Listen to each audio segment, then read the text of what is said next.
أعوذ بالله من الشيطان الرجيم بسم الله الرحمن الرحيم يا قومنا أجيبوا داعي الله وآمنوا به يغفر لكم من ذنوبكم ويجيركم من عذاب أليم إلى آخر الآية۔ جنات کی نبی علیہ السلام سے جو ملاقات ہوئی، اس ملاقات کے بعد جب جنات اپنی بستی میں گئے، اس سے بعد سے روایات کے مطابق یہ نصیبین کے جن تھے، تو یہ لوگ جب اپنی بستی میں گئے تو انہوں نے اپنی بستی کے لوگوں کو کچھ نصیحتیں کی۔ وہ نصیحتیں اللہ رب العزت یہاں پہ ذکر فرما رہے ہیں، جس کا خلاصہ یہ ہے: آپ طاقتور ہیں یا آپ کمزور ہیں، چاہے کتنے بڑے امیر آدمی ہیں اور چاہے کتنے ہی غریب آدمی ہیں، کامیابی کا مدعا اور کامیابی کا طریقہ کار یہی ہے جو یہاں بتایا کہ کیا کیا جائے، کتاب اللہ کی پیروی کی جائے اور کتاب اللہ میں جو طریق دیا گیا ہے اس کے پیچھے چلا جائے، اور کتاب اللہ کی ساری باتیں پیغمبر کے ذریعے سے آتی ہیں تو پیغمبر کی تعلیمات پہ چلا جائے۔ یا قومنا، اے ہماری قوم، اجیبوا داعی اللہ، کہنا مانو اللہ کی طرف پکار بلانے والے کا، جو پیغمبران ہیں، جو اللہ کے بھیجے ہوئے رسول ہیں، ان کا کہا مانو۔ پھر کیا ہوگا؟ یغفر لکم من ذنوبکم، اللہ تمہارے گناہوں کو بخش دے گا، اللہ تمہارے گناہوں کو معاف کر دے گا، وَيُجِرْكُم مِّنْ عَذَابٍ أَلِيمٍ، اور دردناک عذاب سے تم کو محفوظ رکھے گا۔ اب اس سے سمجھ میں آیا دنیاوی ترقی ہو یا اخروی ترقی ہو، اس کا مدار دو چیزوں پر ہے: اللہ تعالیٰ کی حفاظت ہونا اور نمبر 2 گناہوں سے محفوظ ہونا۔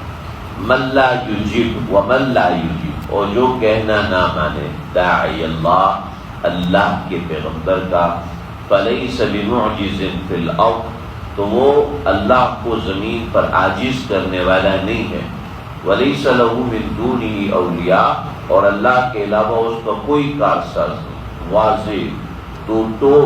تبلے پر اعلان کیا جا رہا ہے، طبل پر اعلان کیا، ڈنکے کی چوٹ پر اعلان کیا جا رہا ہے کہ جو اللہ کا کہا مانے گا کامیاب ہوئی ہے، اور جو نہیں مانے گا وہ اللہ کو عاجز نہیں کر سکتا، اور کوئی اس کا مددگار، فلاں ملک مدد کر دے گا، فلاں بندہ مدد کر دے گا، فلاں جگہ سے پیسے آ جائیں، فلیس لہ من دونہ اولیاء، اللہ کے علاوہ کوئی کارساز نہیں، اولئک فی ضلال مبین، یہ صحیح گمراہی میں ہیں۔ چنانچہ آگے اس کے حوالے سے کچھ دلائل عقلیہ دیے کہ انہوں نے جو نصیحت کی ہے وہ نصیحت کتنی صحیح ہے، کتنی درست ہے۔ اولم یروا ان اللہ الذی، یہ سورہ کا آخر ہے، آخری چند آیات ہیں، اس کے اندر یہی دلائل دیے گئے۔ اولم یروا، کیا یہ لوگ دیکھتے نہیں، کیا انہوں نے جانا نہیں، ان اللہ الذی خلق السماوات والارض، اللہ تعالیٰ نے آسمان اور زمین کو پیدا کیا، اب اتنا بڑا آسمان، اتنی بڑی زمین، ولم یأیہ بخلقہن، اور اس کے پیدا کرنے سے تھکا بھی نہیں، بقادر علی ان یحیی الموتیٰ، اور وہ اس بات پہ قادر ہے کہ وہ مردوں کو زندہ کر دے، بلا، کیوں نہیں، انہ علی کل شیء قدیر، وہ ہر چیز پہ قادر، مردے زندہ کرنا تو چھوٹی سی بات ہے، وہ ہر چیز پہ قادر ہے، جو چاہے کر دے،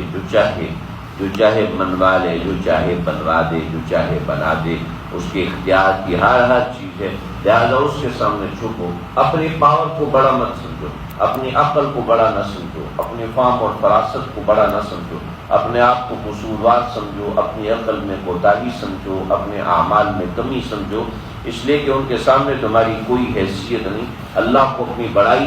اللہ کو اپنی کبریائی بیان کرنا اور بندوں سے اپنی کبریائی سننا بہت پسند ہے،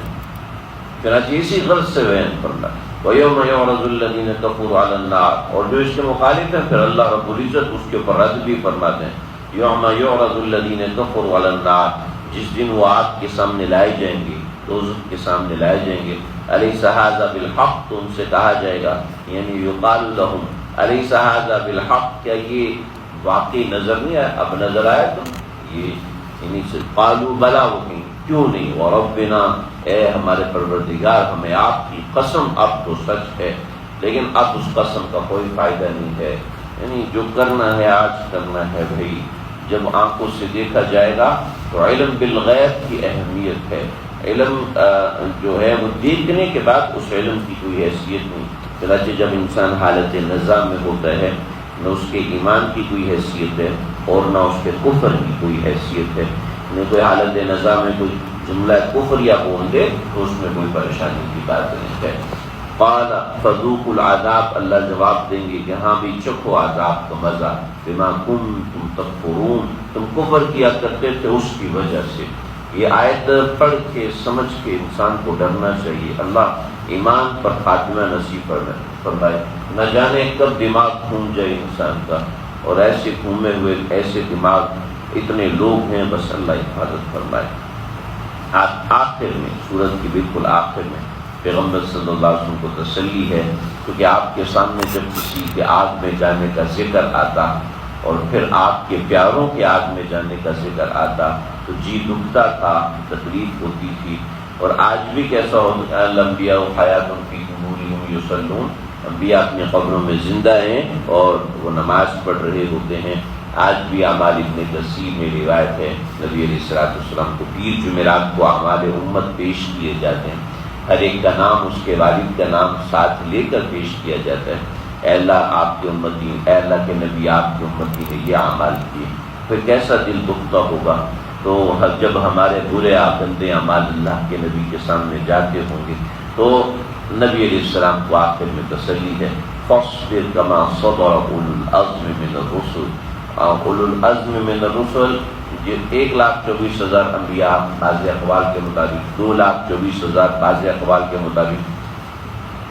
ایک قول کے مطابق 8,000 انبیاء اور ایک قول کے مطابق 313 رسول اور بقیہ تمام انبیاء۔ تو یہ ان میں سے اللہ رب العزت نے 4 انبیاء کا انتخاب فرمایا کتابوں کے لیے، اور 5 انبیاء کا انتخاب فرمایا اولو العزم من الرسل، یعنی جن کی استقامت کو اللہ تعالیٰ نے